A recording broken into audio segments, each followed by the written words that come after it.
Welcome to the deep dive. Today, we're looking into those flight booking sites, the ones promising incredibly cheap tickets. Specifically, we're focusing on Kiwi.com and how they build these really complex trips. They talk a big game about savings and connection protection. So our mission here is to dig into the source material, see what's really going on, especially when things inevitably go wrong with those cheap flights. Okay, let's kick things off with their main trick. Virtual interlining. What exactly is that? Right. It's actually quite clever how they get those prices down. Virtual interlining basically means stitching together separate flights from airlines that, well, they don't cooperate at all. Think budget carriers, like connecting a Ryanair flight with a Wizz Air one. Normally, airlines protect you if you miss a connection on their ticket. But here, because these airlines aren't partners, Kiwi becomes the middleman. They offer their own guarantee instead of the airlines. Okay. But hang on, if it saves people potentially hundreds, maybe that risk is worth it for some. Are people just, unaware of what they're signing up for? Well, they probably know it's a bit of a gamble, sure. But do they grasp the sheer logistical challenge involved? I'm not so sure. The sources we looked at really highlight this.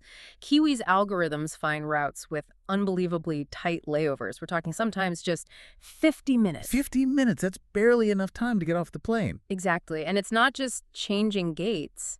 Because they're separate tickets on non-cooperating airlines, you have to do the whole airport arrival process over again. That means landing, sprinting through border control if it's international, maybe customs too. Oh, right, you have to officially enter the country again. Precisely. Then you have to find baggage claim, wait for your checked bags, because the first airline won't check them through to the next. Because they aren't partners. Got it. Then you race to the next airline's check-in desk, check those bags back in, and then go through security screening all over again to get to the next gate. Wow. All in under an hour. That sounds like it requires absolutely everything to go perfectly. It's a zero margin for error system. And we know from the data, right? Roughly 1 in 3 flights globally faces some kind of delay or cancellation. So those tight connections are incredibly precarious. Okay, so when that 50-minute window slams shut because your first flight was late, that's when the real headache begins, isn't it? Trying to get your money back. That's exactly it. The immediate chaos of the missed flight is bad enough, but then you fall into what seems like a financial black hole, the refund process. And here's where it gets, frankly, quite disturbing based on the reports. There's a pattern emerging. When flights get canceled, the airline often does the right thing and refunds the ticket cost. Back to Kiwi, who bought it. Okay, so Kiwi gets the money back from the airline. Yes, but then Kiwi allegedly turns around and tells the customer, oh, we only received about 10% of that back from the airline. Wait, seriously? We saw specific cases, didn't we? Like the Yes. traveler who went directly to the airline? Mm-hmm.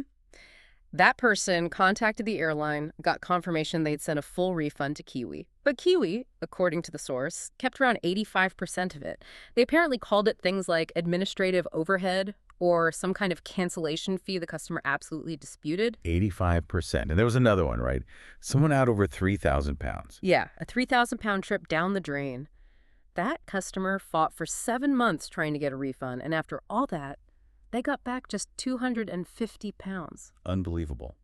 And getting help sounds like another nightmare. The customer service aspect. It seems designed to be difficult. Sources described it like trying to contact someone in witness protection.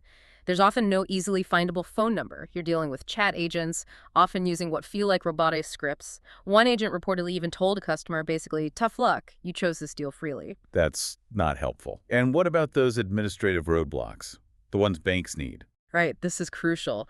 When you try to dispute a charge or track a refund through your bank, the bank needs a specific transaction ID from the merchant. But reports indicate Kiwi often struggled or failed to provide these necessary IDs. So customers couldn't even properly trace where their money went or get their bank to intervene effectively. It makes you wonder about the bigger picture, like that Southwest Airlines lawsuit. Exactly. That wasn't just a minor spat. Southwest sued Kiwi and won, getting them permanently banned from selling Southwest tickets. The core issue wasn't just customer service complaints. Southwest argued Kiwi was selling tickets without authorization, potentially misusing flight data, and undermining Southwest's own direct booking channel. It's quite serious. So let's boil this down. What's the takeaway for you, the listener? Well, the appeal of those super cheap fares is obvious, especially when everything miraculously goes according to plan. But the moment something goes wrong, and statistically it often does with air travel, you risk getting trapped in this refund purgatory. Customer service seems incredibly difficult to navigate effectively, makes waiting at the DMV sound efficient based on these accounts. Right. It's a massive gamble. You're trading a higher but guaranteed upfront cost when booking direct. For the significant risk of losing potentially everything, plus enduring a huge amount of stress and having basically zero reliable support when things go sideways, the savings upfront might evaporate completely. It really leaves you with a critical question to consider, doesn't it? Yeah. When you're hunting for those travel bargains online, how much is that feeling of finding a steal really worth? And at what point does that cheap ticket become a very expensive lesson you never wanted to learn? Something to think about next time you book.